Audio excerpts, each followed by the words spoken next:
Yeah. Well, good evening, everyone, and welcome to tonight's Connect In. Boy, have we got a special guest for you tonight. Coming to you all the way over the border from New South Wales, we have the amazing Jason Patawa. And I'll let Jason tell you all about him and where he's from and what he's doing, and how we met.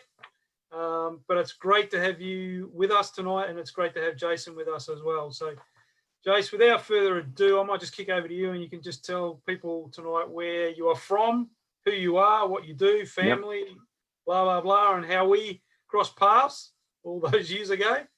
And great memories. Yeah, great memories. Well, hi, everyone. My name's Jason, and Salvation Armies work with my wife, Jessica, a country town called Merri.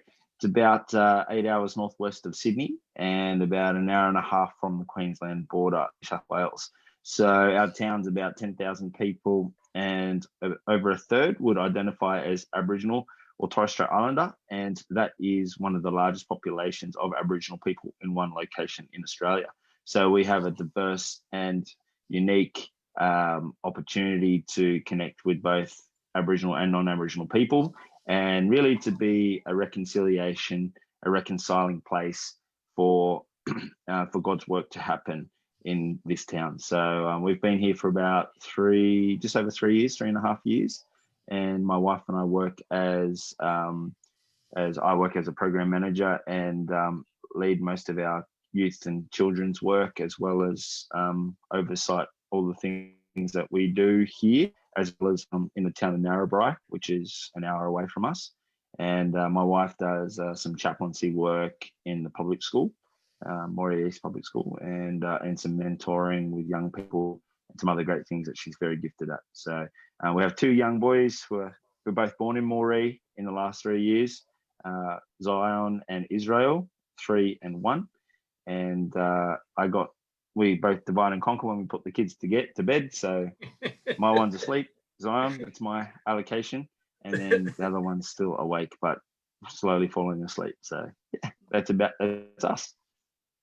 Jalves and I and Diane and the boys, we met. I got to come over to Adelaide when they were over at Adelaide doing DYS work at the time. And so we had a great time with a lot of youth and young adults for that weekend, which was fantastic. And that was a great time. And then one day I was on holidays in Queensland at, what was it, Movie World or wherever I was. Yeah. And I hear someone going, JP. Someone know me up here in Queensland? It's ridiculous. And then I see Andrew just waving at me, just, hey, and I'm like, hey, my man, Charles. That was really cool. It was. We went on some crazy rides together. Yeah. Yeah, I went wild. That's right. That's what it was.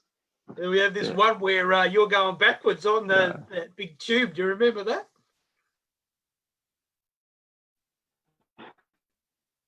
Awesome. Yeah, really awesome. Yeah, I got on my freaking crazy. Out, so. Crazy times. Well, it's great to have you on, brother, tonight, and I'm sure the folks are going to be blessed as we talk about tonight. We're talking about the Israelites and how they've sort of come out of this slavery, and they're now in the wilderness, and they're sort of complaining about being in the wilderness and all that sort of stuff. So how do you see the Israelites' journey up until this point? We're talking a little bit before about this. Yeah, well, I mean, when you have context that they're in slavery, and I don't think they probably ever thought that they were gonna leave slavery, because they were there for generations. Like their children's had children, and I think they just kind of resolved to, well, this is our life now. This is the way we're going to live. And they started to get used to the way that everything went. I was a slave. I got told what to do. Everything was done the way the masters or the slave drivers would tell us. And, obviously we all kind of were under the submission of the Pharaoh at the time. That's kind of the context of their life, is that everything was pretty predictable. Everything was fairly consistent, like, because they just became, their lifestyle was a lot more kind of, they could get what was going to happen, I think. So, yeah, obviously when all the plague came and all that, and God used Moses and Aaron to be able to set his people free and release, the Israelite people from the grip of Pharaoh. I think it must have been like what's going on? What? This is my home. Like, I was already displaced from my home, and now I'm at a new home, and this is all I know. And all of a sudden, you're asking me we're free. That sounds nice, but I kind of have worked out how to manage how to live life like this now. And whatever you're saying is on the other side of this, I don't know. Like I think I'd rather stay here. That's what I kind of see as the Israelites' context of just a mindset, Yeah. I was just thinking as you're talking, the reason that they were in Egypt was to, remember they went to Egypt because they're trying to get a brother back, and they're actually trying to escape a famine that was happening, and they ended up staying in Egypt because it was so good, and they were looked after, and then they just, like you said, they multiplied through generation and generation. So what became something of their security actually turned into their slavery. That's a good point. Yeah, totally. And, I never thought of it like that, but I mean, when you look at obviously that Pharaoh was, he's like, far out, these Jews are just, these Israelites are just like growing, everywhere. They're like little mice. They're just, and then he started to say, start killing the firstborns, hence the story of Moses going to the basket. Yeah, wow. Because, Joseph, Joseph was, kicked out of his homeland, and he got sold to the camel traders, and then ended up in Egypt, and actually, became very powerful and wealthy in that land. And then all of his brothers came, and that's where they eventually settled. And so then, they just exploded with growth. And so where something that they actually fled to for food and to escape the famine was somewhere where, like you said, they landed and they just got used to it, and they got comfortable, and it became their homeland. But because they grew so much, they actually became hated by the Egyptians, and the Egyptians actually made them slaves. And so that's when sort of God steps in and actually frees his people, and suddenly they're in the wilderness. How do you see the wilderness? I think this is interesting. I personally, I think the wilderness can bring fear, anxiety, doubt, worry, stress. They're all natural human behaviors, responses. That's just how we can respond, because we are human. It's the reality. And we see this, I see this in the reality of the Israelites. And even though Moses and Aaron are, leading them, they're leading 2 million people, or however million people, it was 2 million, around there anyway, they reckon. Whereas they're leading 2 million people by foot into the middle of nowhere. And so they got no idea where they're going. Well, I mean, maybe Moses and Aaron knew, maybe. They just followed the voice of the Spirit. Oh, chasing, oh, look, the Spirit's leading us this way. And I'm sure, 1.5 million are like, what the heck are we doing out here? What? This is ridiculous.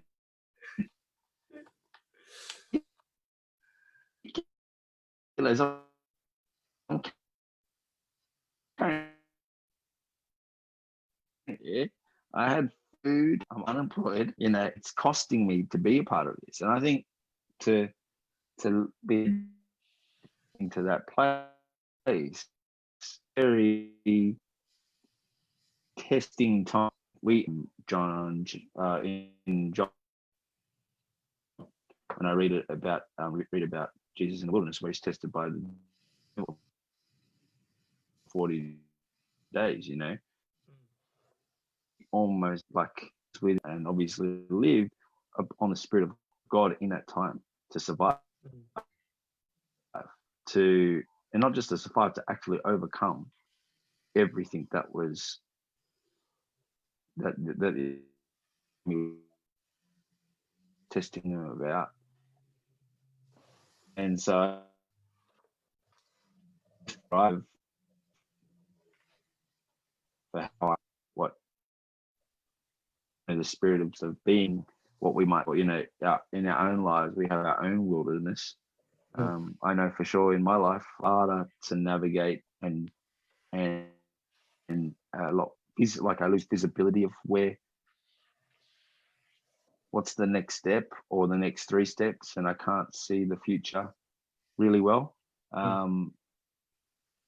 think we can take from Jesus that actually the Spirit of God is leading us, and we feel as connected to Him when we're feeling safe and secure in all the comforts of the things that help us feel safe, and it really tests our faith and helps us grow and mature our faith, which is something to be seeking after, I think. So perhaps our attitude was seeing the world as Christians. I believe that'd be amazing to be able to go, okay, this is going to be uncomfortable. It actually might cost me something and cost me things that right now I know that God will provide for me all the way. So maybe I should hold a bit loosely on the things that might cost me and just pursue trusting God here.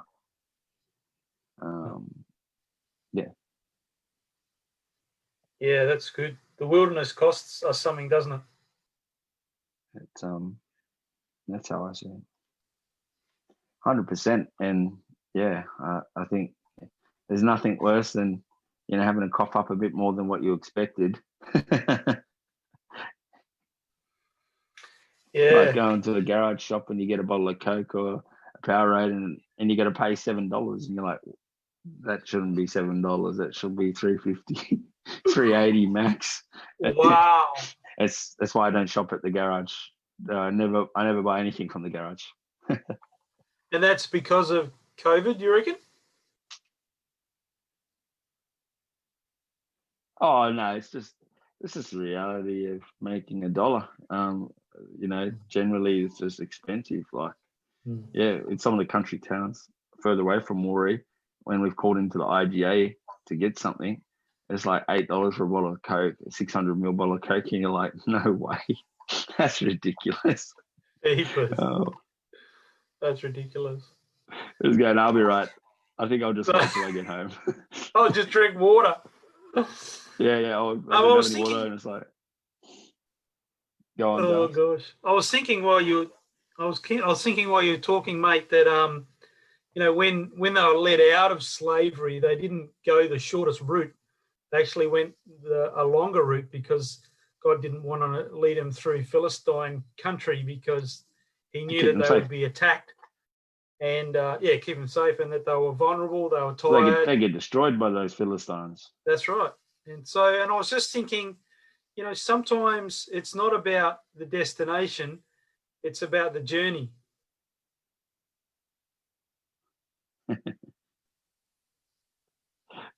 Yeah, the old journey. I mean, all of them. I'm someone who's quite practical and pragmatic. So, I'd be like, oh, the journey, of course. But really, I'm just like, come on, just tell me the facts. Just get me to where I've got to go. Just get me to the destination, now. I got things to do. I want to settle down, I want to build my house. I want to get my family sorted. I don't want them on the road longer than they have to be, So I could imagine if I was in that mob and, oh yeah, guys, we could go this way, but actually we should travel another 2,000 kilometers around it so we don't get beaten up by the Philistines. I'll be like, maybe we should gamble, because and just give it a go because, we're going to be out here for another 2 months or whatever long it's going to take. I wouldn't be that happy. I'd be like, oh, yeah. How hard do you think it would be for them then to get their praise on in the wilderness? So all of those things you've just described about being uncomfortable, being out of your house, being nothing's familiar, you're paying $8 for a bottle of Coke, how difficult would it be for them to actually praise God amongst all of their problems and issues and the flies and the sand and everything? I mean, I couldn't imagine being stuck out for months and months, having to travel and carry everything I've got, with so many things unknown. You've got no idea when things are going to start and stop, when you got to get up and stop. And, I don't know, for me, I got two kids under 3, they're screaming, yelling, shouting, oh God, stop this pain, like this is just, when's this ever gonna end? What I like is, at least if you go through pain, I like to see where the end is. At least I know, okay, I've got to go through some challenge and some pain and heartache. When's it gonna end? Is it gonna be 6 months? Is it gonna be 3 months? Is it gonna be 5 minutes? It helps you kind of, okay, set yourself up in your mind to get through it. Are we nearly there yet? But there was no vision to when, the 100%, yeah. It's like, for us, we live 7-8 hours from Sydney. We were traveling home. We know, okay, 7 hours, we're going to break this trip up into a few stops. And so then we can, almost have checkpoints to help us work out where we are and where we need to go. And that helps keep our mind, sane and, kind of focused on that sort of thing. But for, the Israelites that were out there on the journey, and really what it would have meant for them, I couldn't imagine. Sometimes I've sat in a seat of judgment thinking maybe they should have just sucked it up and maybe they should have a bit more faith. Yeah. There was a lot of, the judgments like maybe they should have ... And I'm like, actually, it's probably not that helpful because I'm pretty sure Jesus didn't say maybe they should have ... done this or done that. But, when you put yourself in that sort of situation,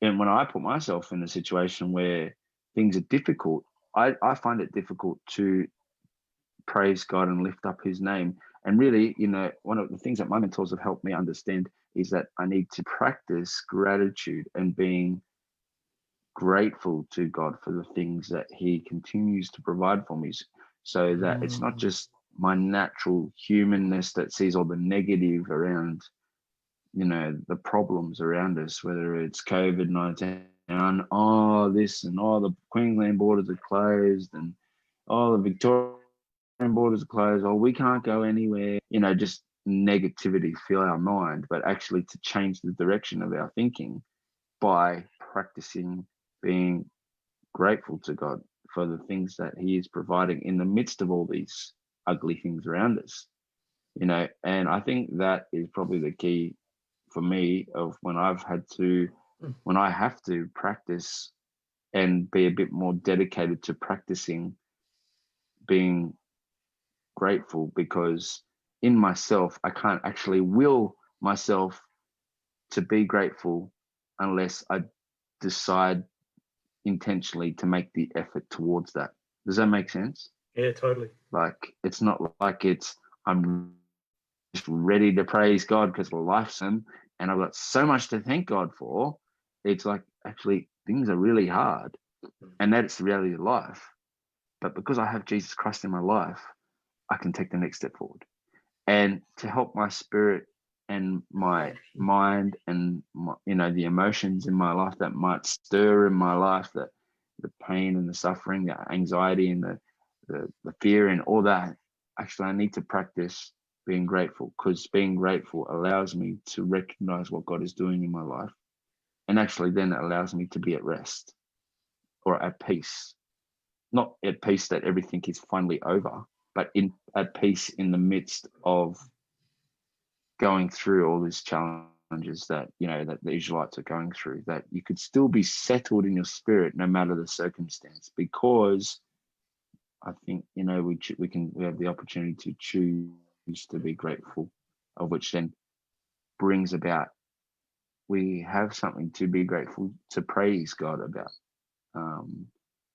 Yeah, it just That's a gives us really sight. I think it just gives us sight to the bigger picture, because sometimes maybe as people we just have a bit more of a narrow vision at different times. We can only see what we can see, and we can't see beyond that because we're just a bit uncomfortable, and we're a bit tired and stressed and angry, and we start to only just be a bit more, rather than recognizing that God is amongst every bit of all of that we're a part of, and He wants to use us to be catalysts for something amazing every day.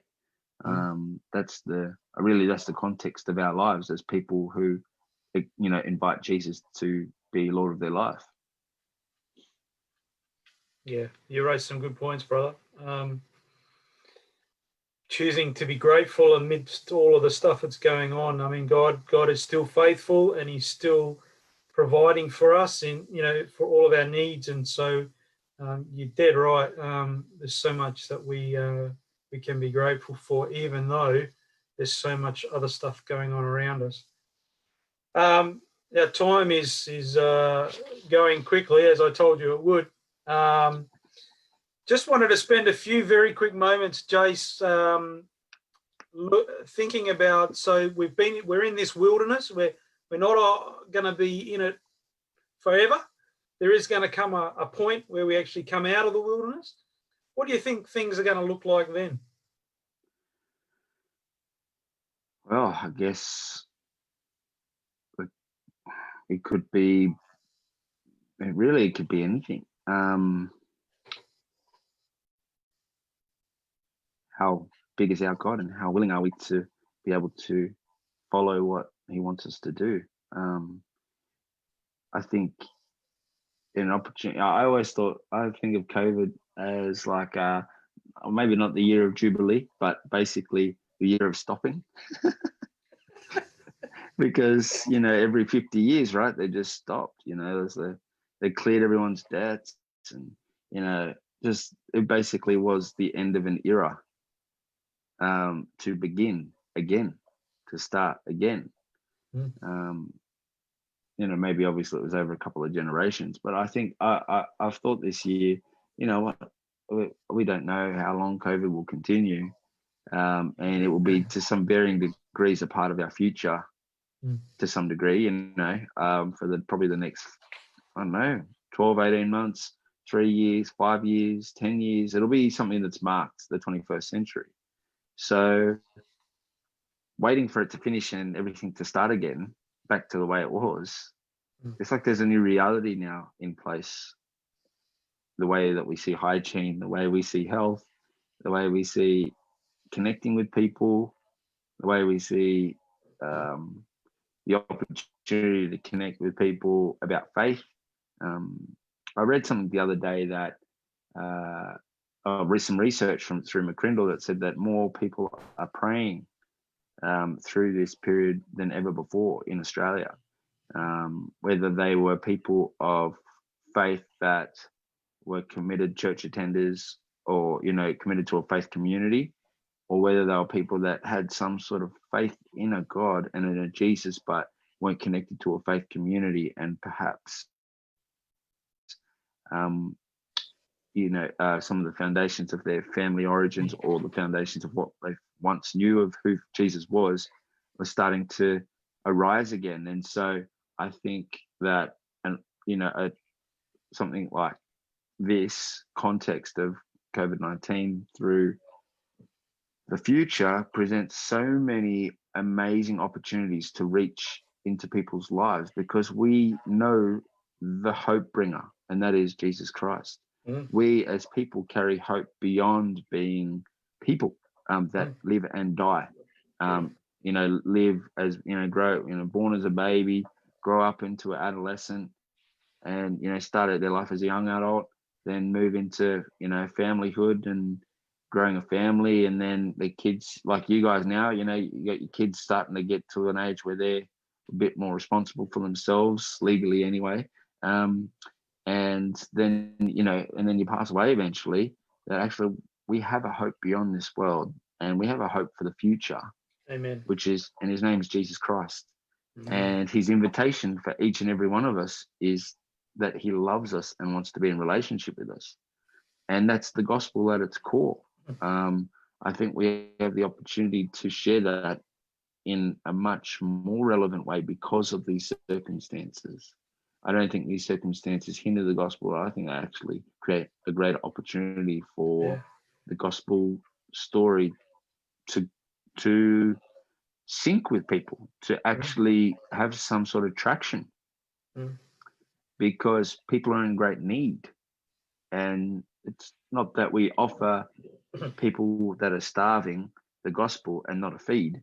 I mean, that's William Booth, our movement through serving suffering humanity with the love of Christ with no discrimination. So it's not that we don't love, it's not that we stop serving people, but we do it offering them an opportunity and an invitation into faith. And people have the chance to say, yes, no, maybe, I'll consider that, and maybe that'll get people thinking, into something they've never thought before, or perhaps they would have never thought before. But there's a greater need in our community for connection, social connection, for love and care. People value that a lot more in hard times.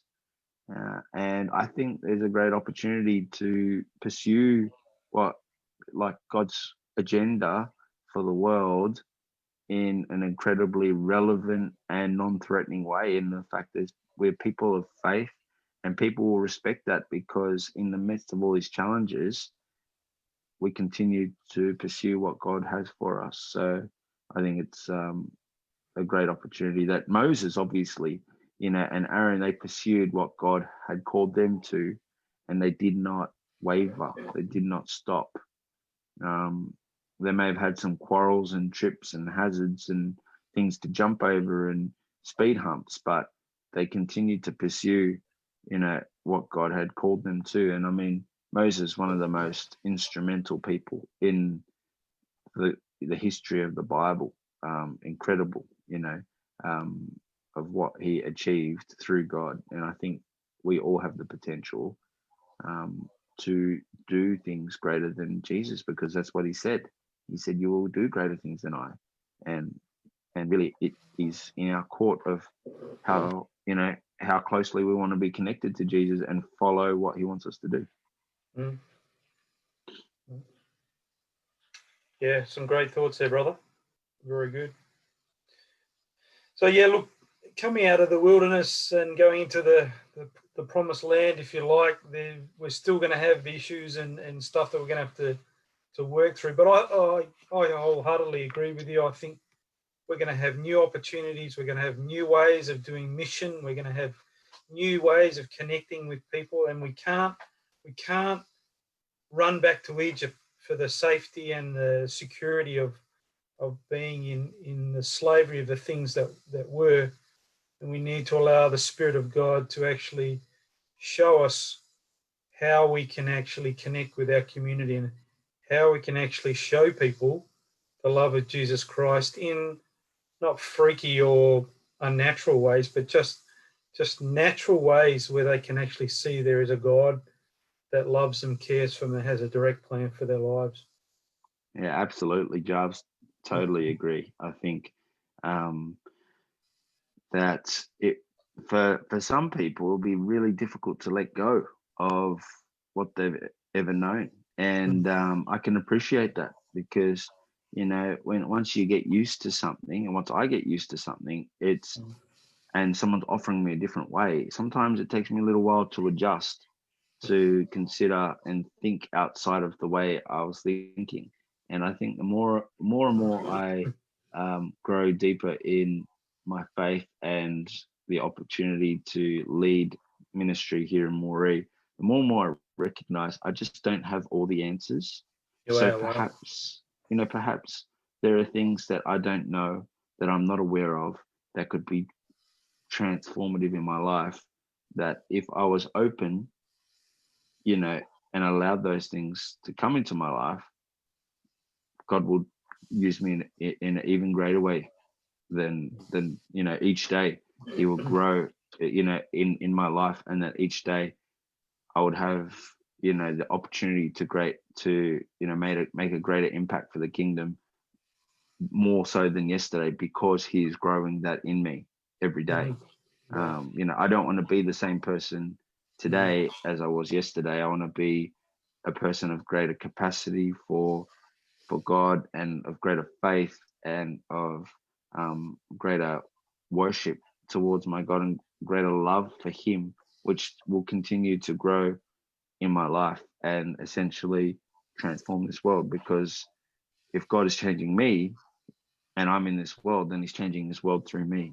And I think that's, if each and every one of us could grasp that and just stick to that, rather than trying to work out how do I transform my town or my community or my city or my state or my country, let's just recognize that if God is in us every day, he has the opportunity to make transformative change in our world through us. So it's just asking God, Lord, help me recognize the things that I can't do, and help me recognize the things I can do. And thank you for the gifts you've given me. And I pray for the opportunities to share your love, to love people and care for them, serve them, and share a little bit about who you are and the invitation you offer to all of humanity. And from there, God will do the rest. I don't think we're responsible for anything more than opening ourselves up to God, to open opportunities, and then to do then just to be obedient after that. Open ourselves up and then be obedient. I think that's, if we can keep it to that and focus on that, the gospel will spread very quickly and forcefully upon this world. You're dead right, mate. Revival starts in us, and then it flows out from us and becomes contagious, not like a virus, but love becomes contagious, and that's how we transform our communities, our towns, our cities, and that's how it begins. Mate, our time is pretty much up, so I just want to thank you for giving up your evening. I know with two young kids, it's always challenging, but thank you for giving up your time and it's a pleasure speaking to us. I've been blessed by just listening to you. You're an amazing man of God, and I just wish you all the very best, you and Jess there in Moree, and we'll be praying for you and your ministry there, that you would just continue to have an amazing impact on the folks there that need to know Jesus. Well, thank you, brother. I appreciate your encouragement and the opportunity just to share with the faith community online. I hope you're being encouraged. I've been encouraged, actually. Just every word that God has just given me to speak tonight has encouraged me to, and strengthened me, actually. So, praise God. It's good. Excellent. Well done, brother. Give Jess our love and take care of those beautiful little kids. And I will. We will catch up with you very shortly, my friend. I'll see you Wet and Wild when the border opens. Yeah. See you in Queensland. Take care, brother. God bless you. And bye for now. Awesome. Thanks, mate.